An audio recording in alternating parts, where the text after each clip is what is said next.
Level 1 में 2 stage exam क्यों? 1,25,00,000 के आसपास स्टूडेंट्स ने अप्लाई किया है।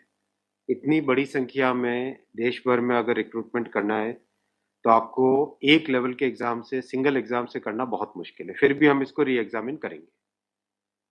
इतनी बड़ी संख्या में 1,25,00,000 कैंडिडेट्स अगर हों, तो कैसे उनको एक साथ सेम तरीके से same level of hardness of question की, ये सब करना अति डिफिकल्ट है। आप सब इस प्रक्रिया से गुजर चुके हो, आप भी समझते होंगे।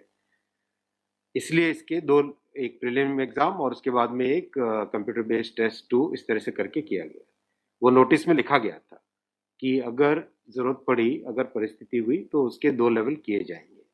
पहला ये। दूसरा, आपका प्रश्न कि 10+2 में ग्रेजुएट्स को कैसे अलाउ करें। देखिए, किसी भी एग्जाम में मिनिमम क्वालिफिकेशन का स्टैंडर्ड होता है, मैक्सिमम क्वालिफिकेशन का नहीं होता है कभी भी। ये कानूनन कॉन्स्टिट्यूशनल व्यवस्था में हम लोग काम कर रहे हैं।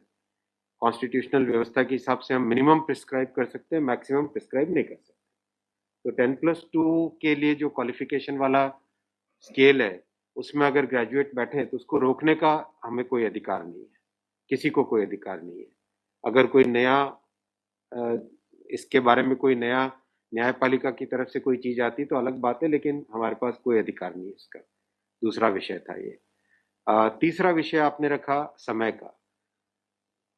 देखिए, शुरू में इसके लिए, जो इस एग्जाम को कंडक्ट करने के लिए एप्लीकेशंस आई, दोनों के दोनों एग्जाम्स में 1 करोड़ से ज्यादा एप्लीकेशंस आई।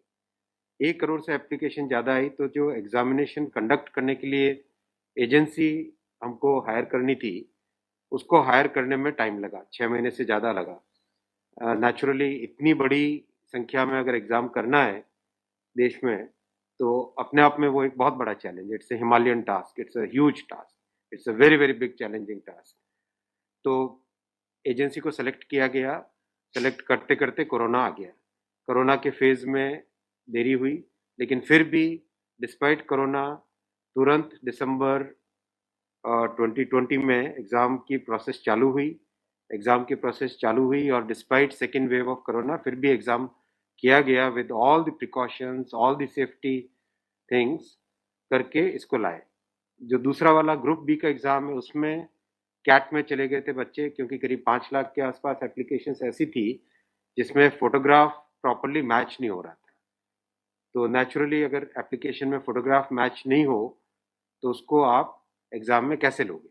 तो वो विषय आया था, तो उस विषय के कारण लोग कैट में गए थे। एडमिनिस्ट्रेटिव ट्रिब्यूनल ने जैसे ही उसका समाधान किया, फैसला किया, उसके फैसले के तुरंत बाद में हम लोगों ने एग्जाम के प्रोसेस को आगे किया। कोई उसमें देरी नहीं की। और हमारा, देखिए, हमारी सरकार, प्रधानमंत्री श्री नरेंद्र मोदी जी का इंटेंट हमेशा है कि मैक्सिमाइज करना है रोजगार को। इसीलिए आप देखिए, इतनी बड़ी संख्या में, यानी रेलवे में 1,40,000 टोटल, 1,05,000 ग्रुप डी की कैटेगरी में, लेवल 1 की कैटेगरी में, और लेवल 2 से लेवल 6 की कैटेगरी में 35,000 कैंडिडेट्स वैकेंसीज। 1,40,000 की वैकेंसीज लाना कोई छोटी बात नहीं है, बहुत बड़ी बात है। फिर आपको, आपका चौथा पॉइंट आप देखिए, ज्यादा से ज्यादा कैंडिडेट्स को फर्स्ट स्टेज से सेकंड स्टेज में जाने का मौका मिले, इसके लिए 2015 तक हमेशा प्रिलिमिनरी एग्जाम जो होता था, फर्स्ट स्टेज होता था, उससे 10 गुना लिए जाते थे, केवल 10 गुना लिए जाते थे। 2015 के बाद में पहले ही संख्या बढ़ा के 15 गुना कर दी गई, जिससे कि ज्यादा से ज्यादा कैंडिडेट्स को मेन एग्जाम के लिए जाने का मौका मिले। और 2019 में इस संख्या को 20 गुना किया गया, ताकि ज्यादा से ज्यादा लोगों को अवसर मिले, ज्यादा से ज्यादा लोग, क्योंकि फर्स्ट स्टेज जो प्रिलिमिनरी एग्जाम इतना बड़ा नंबर है कि उस नंबर में हो सकता है कुछ बाय चांस उस दिन तबीयत ठीक नहीं हो, कोई दूसरा कारण हो, समय पे पहुंच नहीं पाए, कोई भी कारण से मिस कर गया, तो मैक्सिमम लोगों को हमें चांस देने का इंटेंट है। इसी इंटेंट के कारण 20 गुना किया गया। जो 10 गुना था 2015 से पहले, उसको 20 गुना किया गया 2019 में। तो ये प्रो स्टूडेंट्स, प्रो कैंडिडेट्स वाली अप्रोच है हमारी, और हमारी इंटेंट एकदम नेक नियति से काम कर रहे हैं, सच्चाई से काम कर रहे हैं। देखिए कोई भी कहीं भी एक भी जगह से कहीं कोई पेपर लीक होने की बात नहीं है, कहीं पे कोई एग्जाम के मैनिपुलेशन की बात नहीं है। जो आज सिर्फ मुद्दा है, मुद्दा सिर्फ इतना है कि शॉर्टलिस्ट कैंडिडेट्स कितने किए जाए, यही मुद्दा है। इस मुद्दे को सॉल्व करेंगे, इसको भी हम बहुत सेंसिटिवली सॉल्व करेंगे। हमारे लिए छात्र हमारे साथी हैं, हमारे भाई हैं, हमारी बहनें जो एग्जाम दे रहे हैं, तो हमारे लिए बहुत इंपॉर्टेंट है, हम इसको बहुत सेंसिटिवली लेंगे।